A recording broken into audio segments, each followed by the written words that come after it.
Hello everyone. So, I am here with a new Repaint video.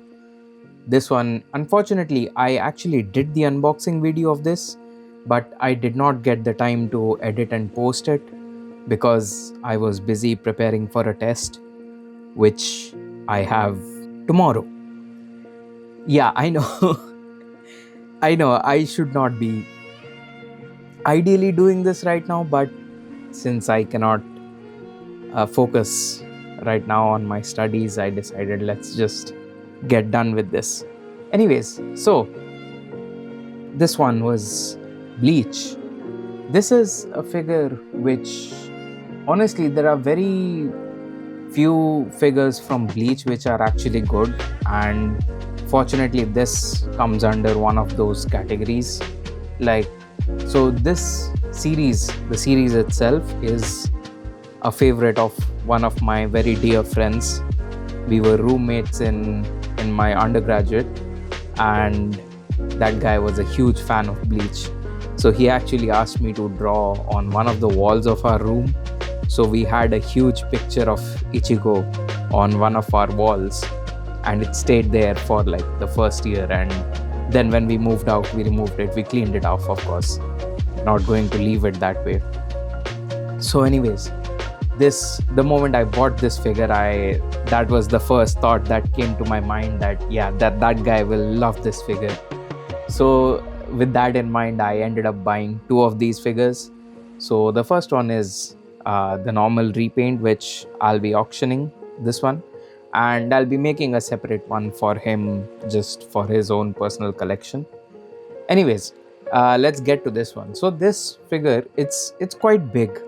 This one is it is actually big enough where the face is a decent size. Usually what happens with Bleach figures is their overall size is so small that it reduces the size of the face, which makes it very inconvenient to paint, and honestly the shades don't show up that well when the face is that small. It just does not look as good, because the rest of, if you observe, the rest of the clothes are like black and white, so those shades are pretty strong, and when you paint those, they take over the whole figure, so it's difficult to draw focus to the skin. So this one was big enough where, yeah, you can see the whole thing, and that was the main reason why I wanted to paint this figure. And when I bought this figure, I decided that let's not paint it the normal cell shaded way, let's try something different. So I decided to do a half and half repaint. So basically in Bleach, we have the other side, or I'm not very clear on this thing because I do not follow Bleach as much. It's been a very long time since I ever heard anything about this series. So from what I remember from the very old, the first few seasons or whatever, so there is White Ichigo. I don't know the other name for him. There is a specific name that I cannot remember right now. If you do remember, do let me know in the comments. So I decided to make basically his counterpart, which is basically his sword or something like that. My god, I need to brush up on these things if I make videos like this. But anyways, so I decided to go half and half. So half is like the normal human form and the other half is the white form. So in the white form, what happens is, since the colors are inverted basically, so the black areas are white and white areas are black, and the skin is very pale. So for that purpose, I decided to, so basically it would have been like half of it would have been in grayscale.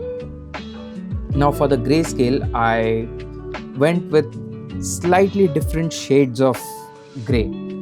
So basically, like for example, when I'm coloring the skin, I decided to mix it a little bit with orange and yellow to give it that slight skin tone, which comes off as a little green, a little different from the usual gray shade. And honestly, that is what you get to observe in this whole figure, that there are different shades of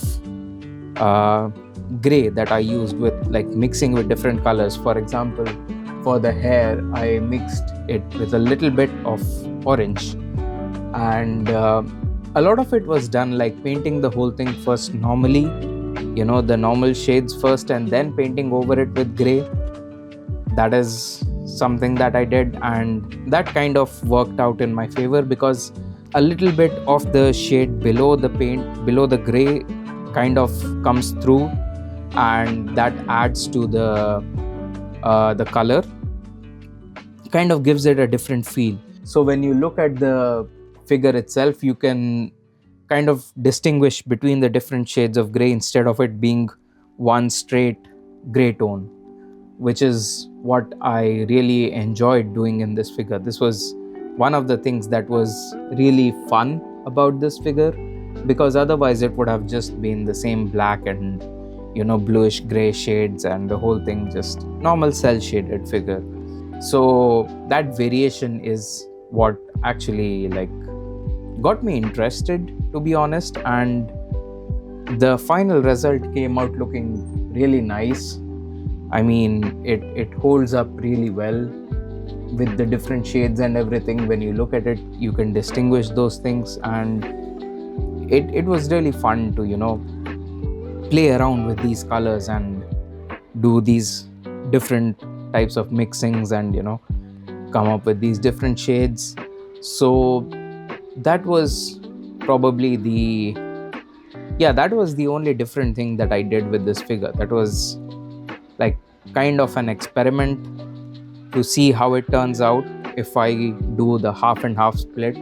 And honestly, it looks really nice. I'm really happy with the result. And so of course I'll be auctioning this one, since this is the first painting. The second one, I will do it, I'll take a little more time for it, especially like after I'm done with my test, and also like I'll have a little more space to think, a little more processing power for the brain, I should say. So then I'm actually planning to do a little different modification to it, and we'll see when we get there.